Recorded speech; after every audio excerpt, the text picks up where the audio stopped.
Guys, balik lagi sama aku Alfi. Nah, di sini aku mau ngomongin tentang human, woman. Jadi ada another level of women. Jadi kalau misal orang nikah ya, suami istri sama-sama Islam atau sama-sama punya agama yang sama gitu. Nah, itu pasti tingkat keimanannya kan sama kan ya? Ya enggak juga sih, cuman setidaknya bareng-bareng bisa ngelakuin hal yang sama gitu loh.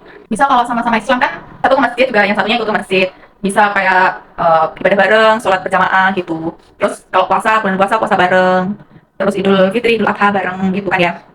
Nah itu kan yang biasanya dilakukan orang yang menikah dengan agama yang sama gitu. Tapi menurut aku yang jadi anomali itu adalah ketika ada seorang perempuan atau ada seorang laki-laki yang menikahi orang yang beda agama sama mereka gitu. Misalnya yang perempuan Islam, yang laki-laki Kristen gitu. Nah terkadang kalau orang Islam udah sama campur sama agama lain, biasanya udah lupa gitu sama sholatnya. Tapi aku punya cerita di mana di sini orangnya ini tuh masih tetap sholat 5 waktu, masih tetap setia dengan keislamannya. Jadi ini orang perempuan gitu loh, tetap setia dengan keislamannya. Dan beliau ini juga tetap masih pakai jilbab gitu loh, sampai hari ini sampai sekarang gitu. Dan beliau itu udah punya anak apa tiga, apa empat gitu. Nah beliau itu tuh masih tetap stay pakai jilbab, masih tetap stay sholat 5 waktu, terus berpuasa, terus juga Idul Fitri, Idul Adha gitu. Beliau itu tuh masih tetap stay gitu loh untuk melakukan ibadahnya sebagai orang Islam.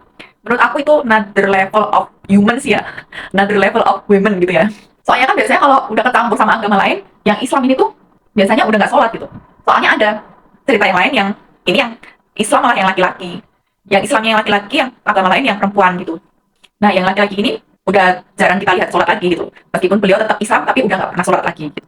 Ternyata perempuan itu lebih kuat gitu loh dibandingkan laki-laki dalam dinamika hubungan suami istri di Indonesia ya. Banyak kan perempuan-perempuan hebat yang udah masak, masih ngurusin anak, masih hamil, melahirkan, masih bekerja juga gitu kan ya. Bener-bener Wonder Woman banget gitu loh. Nah, ini ditambah dia itu agamanya beda sama yang laki-laki gitu. Jadi menurut aku itu tuh perempuan kayak luar biasa banget gitu loh. Nanti orang-orang yang nikah tapi dengan sama-sama beragama Islam gitu kadang juga sholat masih bolong-bolong. Nah ini tuh beda agama tapi beliau itu masih istiqomah gitu loh untuk tetap sholat, ngaji, puasa. Kayak buat aku tuh kayak luar biasa banget gitu. Kok bisa gitu loh. Dan mungkin anaknya beliau, anaknya ibu ini itu agamanya beda dari sang ibu gitu loh. Ya maksud aku ketika melahirkan berarti nggak diazani kan anaknya. Terus ibunya ini tuh kayak masih it's okay gitu kayak nggak apa-apa kayak gitu.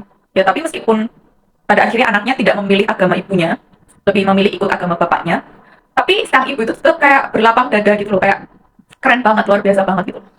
Mungkin kita aja yang sama-sama beragama Islam itu masih kayak ya kadang masih bolong-bolong sholatnya, tapi ya diusahakan nggak bolong-bolong ya. Ya maksudnya secara umum, bukan ngomongin tentang personal saya atau personal beberapa orang, enggak, kita ngomongin secara umum gitu loh. Jadi kalau orang Islam itu kadang masih kalau sholat itu masih bolong-bolong kayak gitu. Tapi beliau ini benar-benar masih istiqomah di jalan Allah meskipun ya keadaannya seperti itu. Ya untuk pilihannya dia misal nikah sama orang yang beda agama, aku juga kurang paham gitu loh. Kenapa kok pemilihan itu? Tapi misal kita sama-sama agama Islam ya. Terus kalau di dalam rumah tangganya udah nggak nyaman, kita itu kadang kita kan masih bisa untuk melepaskan kan ya, untuk memutuskan pernikahan gitu, melepaskan pernikahan. Berarti kan ibu ini tuh sama suaminya mungkin memang hubungannya masih baik-baik saja gitu. Jadi mereka tetap masih langgeng sampai hari ini kayak gitu. Jadi itu aja sih menurut aku kayak luar biasa banget sih jadi ibunya ini gitu. Dan kita kita juga belum tentu bisa ngelakuin hal itu. Ya pokoknya gitulah kekaguman saya terhadap beliau gitu. Dan beliau juga masih istiqomah pakai jilbab gitu. Ya meskipun kadang ketika Idul Fitri, Idul Adha gitu, anak-anaknya pada nggak mau datang gitu. Dan sang ibu juga masih tetap legowo gitu kan ya, masih tetap berlapang dada kayak wow luar biasa sekali gitu. Ya, yang penting kita nggak mengunderestimate orang ya. Nanti takutnya kalau kita mengunderestimate, yang kita underestimate ini balik ke kita gitu. Jadi bumerang. Ya, itu pengalaman saya sendiri sih. Karena saya human, saya manusia gitu kan. Mesti kayak suka mengunderestimate orang. Ujung-ujungnya malah saya yang suka sama orang itu. Ya gimana ya? Saya juga bingung gitu. Kayak azabnya itu langsung dibalikin gitu loh. Makanya sekarang kayak takut banget gitu nggak buat underestimate orang. Takutnya malah saya yang suka. Kan bahaya ya. Jadi ya guys, itu aja. Terima kasih udah dengerin celotehan saya. Jangan lupa subscribe, like, and comment. Thank you guys. Bye bye. Thank you. Bye. Thank you. Thank you.